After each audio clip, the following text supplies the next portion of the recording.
그리스도인은 하늘에 속한 사람이다. 이런 주제로 함께 은혜를 나누겠습니다. 우리는 어디에 속했다고요?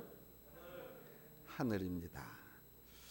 우리 인생의 삶이 방향이 달라지도록 영향을 주는 중요한 요소가 몇 가지 있습니다. 그 첫째가 어떤 사람을 만나느냐입니다. 내 생활 영역 속에서 수많은 사람들을 만나지요. 목사를 또는 선생님을, 친구, 배우자, 동역자들이 어떤 사람이냐에 따라서 내 인생이 달라질 수 있습니다. 그들 가운데 내게 영향을 주는 사람이 있기 때문입니다. 두 번째는 어떤 환경에서 사느냐 하는 것입니다. 환경은 무시하지 못할 아주 중요한 요소입니다. 그래서 심리학자들은 환경과 우리 인간과의 관계를 끊임없이 연구하고 또 연구하고 있습니다. 특별히 교육되어지는 과정에서 환경은 아주 중요한 요소입니다. 그래서 맹모 삼천지교의 교훈이 나왔습니다. 요즘 보니까 이 맹모 삼천지교에 대한 새로운 해석이 있더라고요. 맹자의 어머니는 어거스틴의 어머니 무니카와 함께 동서양에 대비된 아주 현모로 인정받고 있는 분들입니다. 바로 맹모 삼천지교 때문입니다. 그 내용은 이렇습니다. 맹자의 어머니가 맹자를 데리고 장애사 옆에 살았더니 이 아이가 장애사 흉내를 맨날 내고 있었습니다. 그래서 이해 안 되겠다 싶어서 시장통으로 이사를 갔습니다. 그랬더니 장사꾼 흉내를 맨날 같이 내는 거예요. 그래서 이래가지고 또 안 되겠다 싶어서 다시 학교 근처로 이사를 갔더니 그때부터는 공부를 아주 열심히 하더라는 겁니다. 이것이 맹모 삼천지교의 교훈입니다. 이것으로 인해서 맹자의 어머니는 현모의 대명사가 되었습니다. 그런데요, 근자에 와서 이 맹모 삼천지교에 대한 새로운 해석이 또 나왔습니다. 맹자의 어머니는 그야말로 동서양의 모든 사람들이 현모라고 인정하는 분이신데, 그렇게 지혜로운 어머니가 왜 아무 생각도 없이 사랑하는 아이를 장애사 곁에 살게 했겠느냐? 왜 시장바닥에서 살게 했겠느냐? 이왕 이사를 갈 거면 처음부터 학교 옆으로 이사 갈 것이지 왜 장애사나 시장 옆으로 갔겠느냐 하는 것입니다. 이에 새로운 해석을 하는 사람들은 그 맹자 어머니가 맹자에게 먼저 인생의 죽음을 가르치기 위해서였다고 합니다.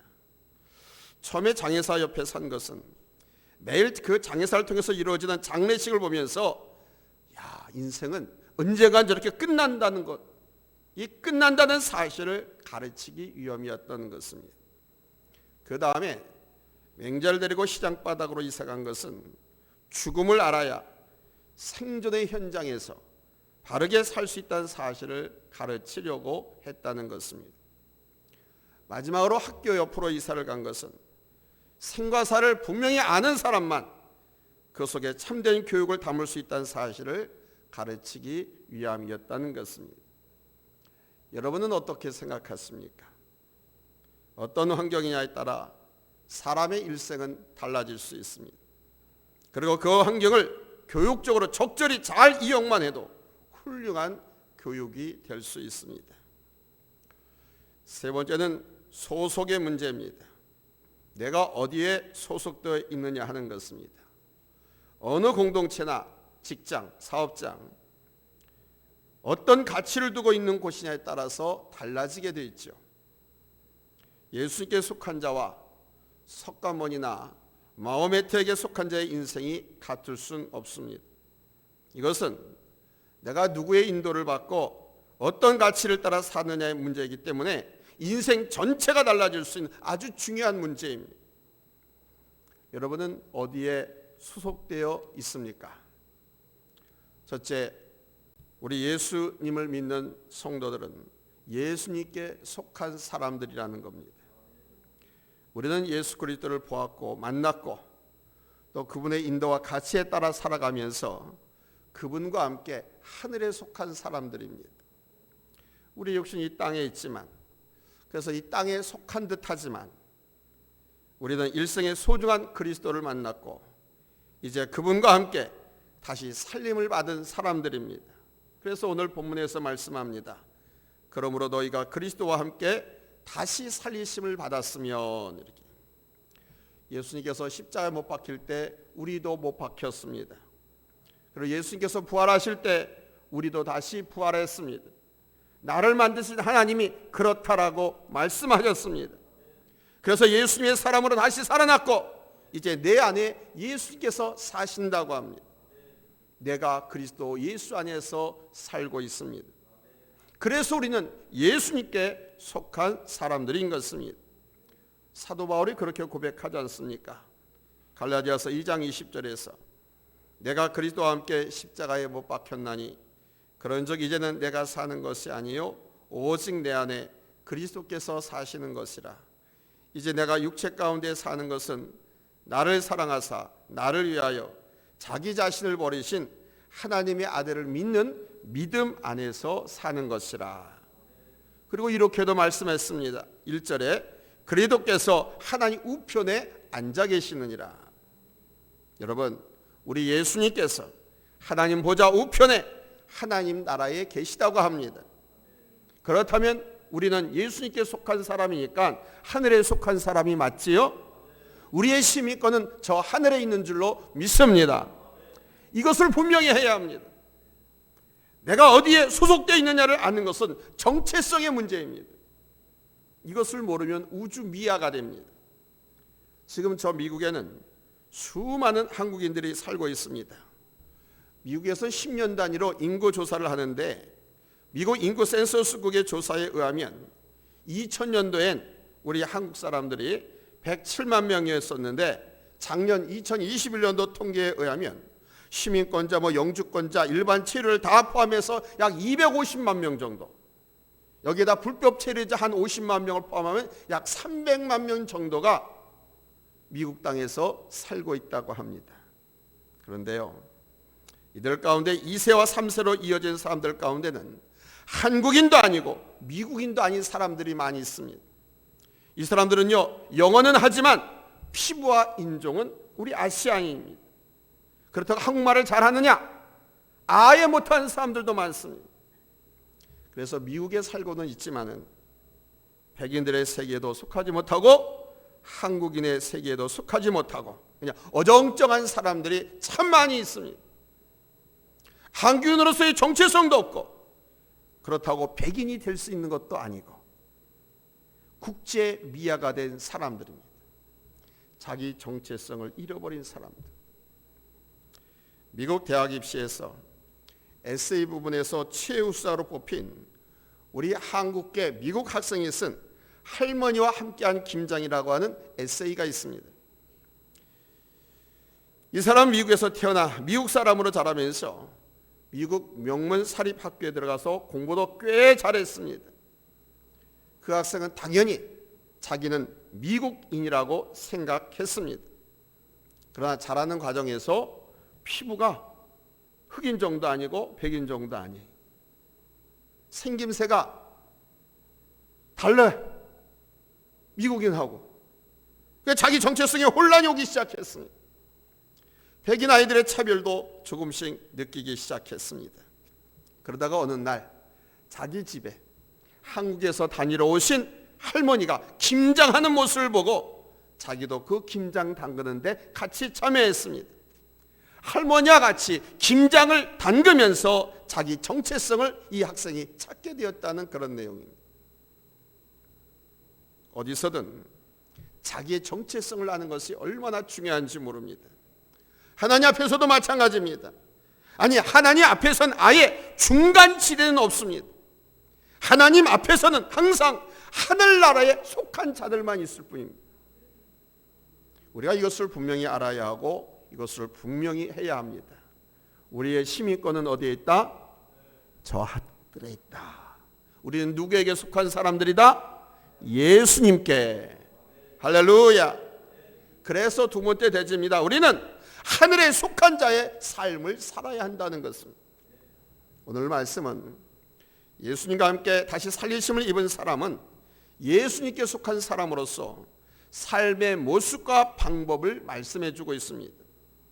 그러니까 예수님의 사람이라고 하면, 예수 믿어 거듭난 사람이라고 하면, 하나님의 자녀들이라고 하면 이렇게 살아야 한다, 이런 모습을 갖고 이렇게 강권하고 있는 거예요. 그게 본문 1절입니다. 우리 한번 같이 읽을까요? 찾았으면 아멘 합니다. 합독합니다. 시작. 그러므로 너희가 그리스도와 함께 다시 살리심을 받았으면 위의 것을 찾으라. 아멘. 그렇습니다. 위의 것을 생각하고 위의 것을 바라보고 위의 것을 찾는 겁니다. 땅의 것이 아니라 위의 것입니다. 하늘의 것입니다. 사람은요, 어디에 관심을 두냐에 따라서 그 사람의 삶의 내용과 질이 달라지게 되어 있어요. 하늘에 관심 있는 사람은 하늘을 바라보고 땅에 관심 있는 사람은 땅에만 집착합니다. 세계에서 최초로 동력 비행기를 만든 라이트 형제 윌버 라이트와 오빌 라이트의 관심은 오직 하늘을 나는 것이었습니다. 이날부터 사람들은 하늘을 나는 것에 대한 생각과 관심이 참 많았습니다. 그 새처럼 큰 인조 날개를 만들어서 걸고 절벽에서 한번 뛰어서 내려보려고도 했습니다. 아무튼 하늘을 나는 것에 얼마나 관심이 많았는지 몰라요. 17세기 말 프랑스의 몽골피의 형제가 더운 공기를 이용한 열기구로 하늘을 날았고, 영국의 조지 케일리 경은 글라이더를 만들어서 하늘을 날기 위한 터전을 만들었습니다. 그러나 동력을 이용해서 장거리를 나는 비행기를 만든 것은 이 라이트 형제였습니다. 이들만큼 하늘을 나는 동력체, 이걸 만드는 것에 대한 관심과 집착을 가진 사람들은 없었습니다. 그 당시 대부분의 사람들은 땅의 것만 관심을 가졌습니다. 그래서 뭘 만드는데 몰두했느냐? 자동차 만드는데 몰두했습니다.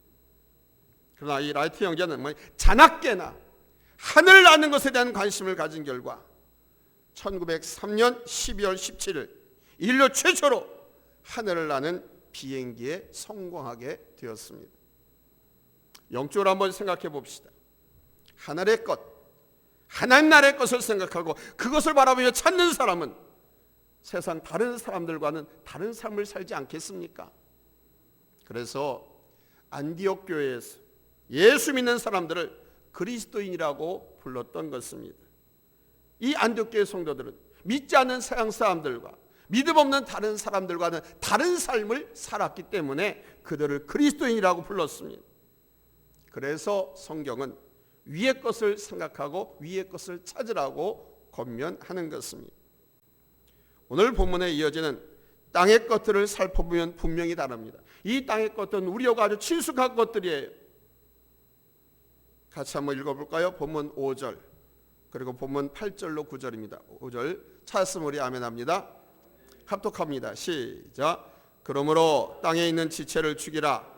곧 음란과 부정과 사욕과 악한 정욕과 탐심이니 탐심은 우상 숭배니라. 아멘. 이게 땅에 있는 것들입니다. 우리가 아주 친근한 거예요. 그렇죠? 그 아주 친근한 것들입니다. 8절로 9절 같이 읽겠습니다. 합독합니다. 시작. 이제는 이 모든 것을 벗어버려라. 그 분한과 노여움과 악의와 비방과 너희 입에 부끄러운 말이라. 너희가 서로 거짓말을 하지 말라. 옛사람과 그 행위를 벗어버리고 아멘. 옛사람과 그 행위를 벗어버리라고 합니다. 이 땅의 것들입니다. 죽이라는 것과 벗어버리라는 말은 같은 의미의 말씀입니다. 정말 우리하고 친숙한 것들이죠. 정말 친숙한 것들입니다. 그런데 우리는 이것이 우리를 죽이는 것인 줄 모르고 이것대로 살고 있어요. 이건 철저하게 하나님의 것과 반대되는 것들이고 철저하게 하나님의 성품과 반대되는 것들, 하나님의 은총과 축복을 받기에는 반대되는 것들입니다. 너무도 우리는 친숙해요. 이것과 친숙한 사람들은 평안하고 행복한 삶을 살 수가 없습니다. 이것과 친숙한 사람은 하나님의 축복을 받을 수가 없어요. 그래서 죽여라! 그래서 벗어버려라! 라고 강권하고 있는 겁니다. 왜? 하나님의 자녀들은 축복받아야 되니까. 하나님의 자녀들은 행복하게 살아야 되니까. 이 여러 가지입니다. 음란, 부정, 사욕, 정욕, 탐심, 분함, 노여움, 악의, 비방, 부끄러운 말들, 거짓말. 이거는 하나님의 사람들과는 어울리지 않는 것들입니다. 예수 믿는 사람들과는 어울리지 않는 것들입니다. 이 두 가지에 있어서 중립은 없습니다. 오직 하나입니다. 그렇다면 왜 위의 것을 찾으라고, 위의 것을 생각하라고 하는지, 우리가 어디에 관심을 두어야 할지, 무엇을 생각해야 할지를 알 수 있겠죠. 첫째, 땅의 지체를 죽이라는 것입니다. 그러므로 땅에 있는 지체를 죽이라.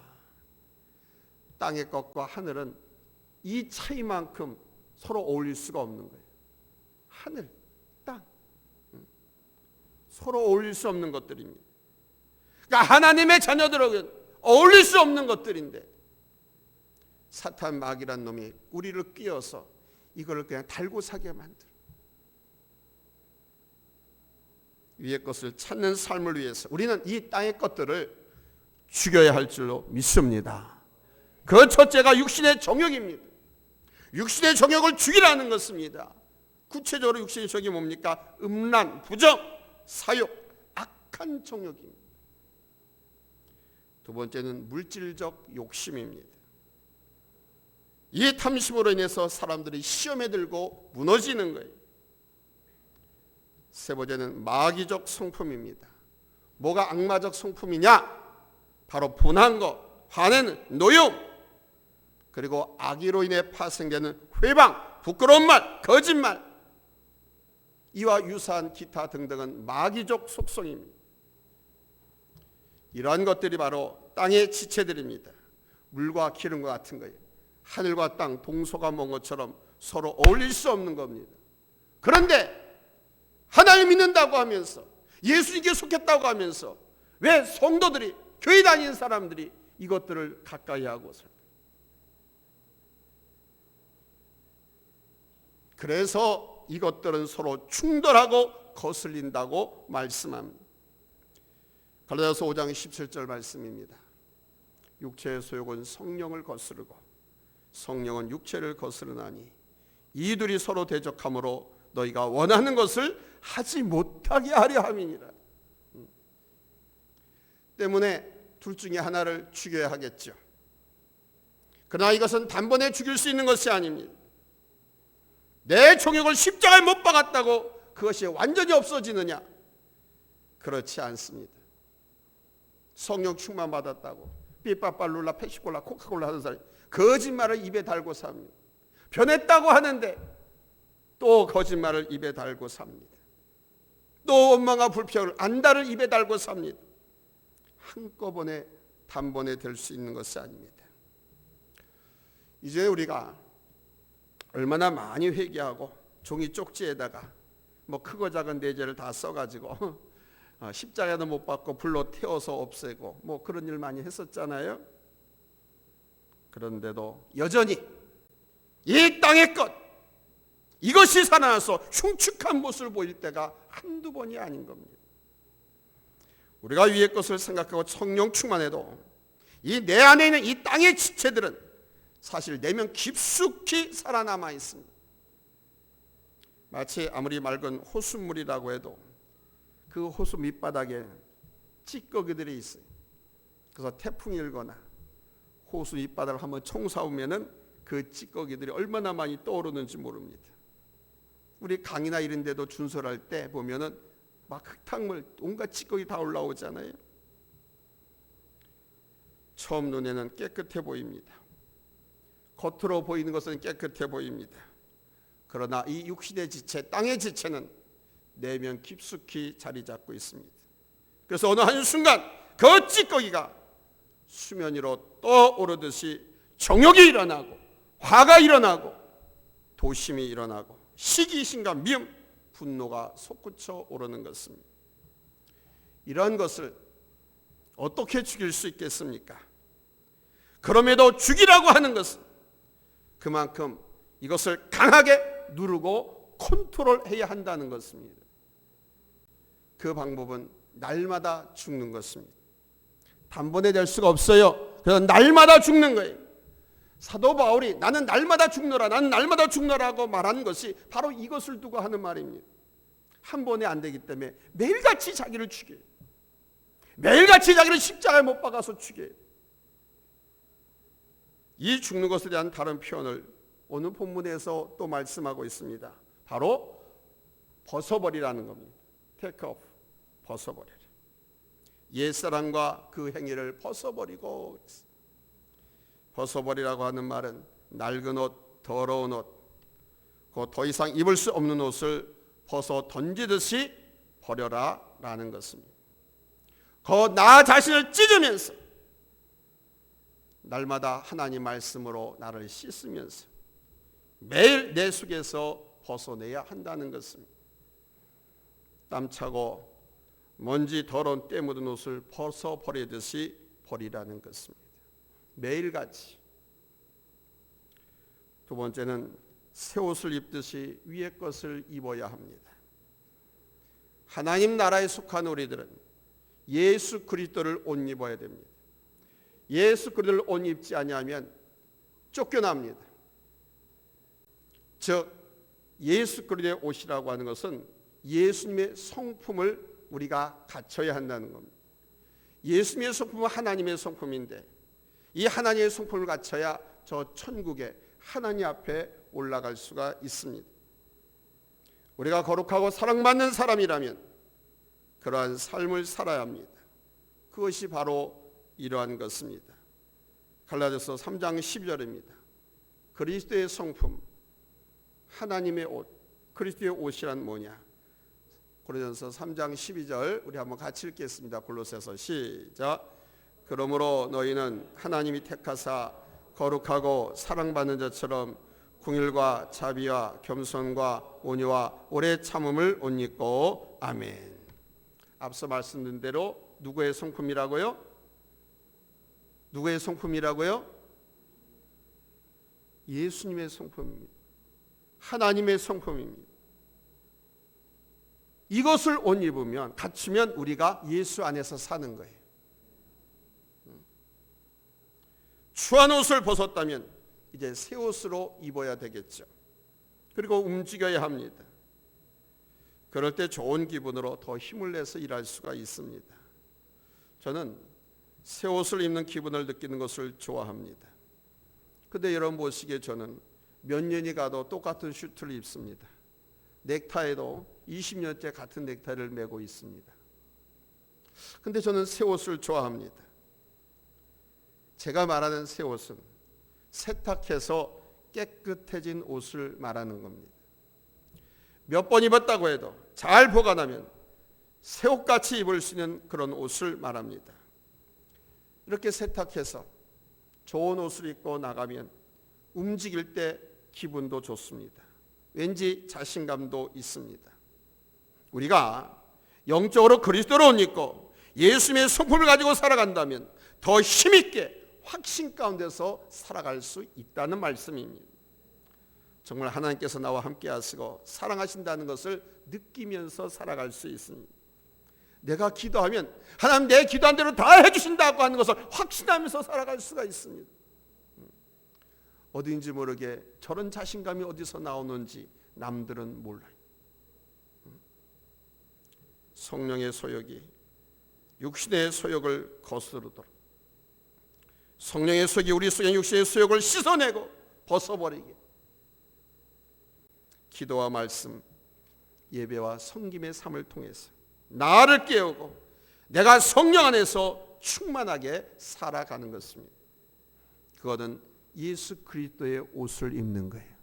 예수님의 성품을 갖추는 거예요. 아멘. 그러면 매사에 자신만만합니다. 남들이 볼 때 도대체 뭘 믿는 구석이 있어서 저럴까 여유가 있고 또 무엇이든지 간에 이를 확신 있게 잘 해치울 수가 있습니다. 세 번째는 예수 그리스도의 영광에 참여하게 된다는 사실입니다. 우리가 위의 것을 옷 입고 살 때 이 땅에서 하늘에 속한 자의 삶을 살 뿐만 아니라 장차 우리 주 예수 그리스도께서 재림하실 때 그 영광 가운데 참여하게 되는 것입니다. 본문 4절입니다. 같이 읽습니다. 4절 시작.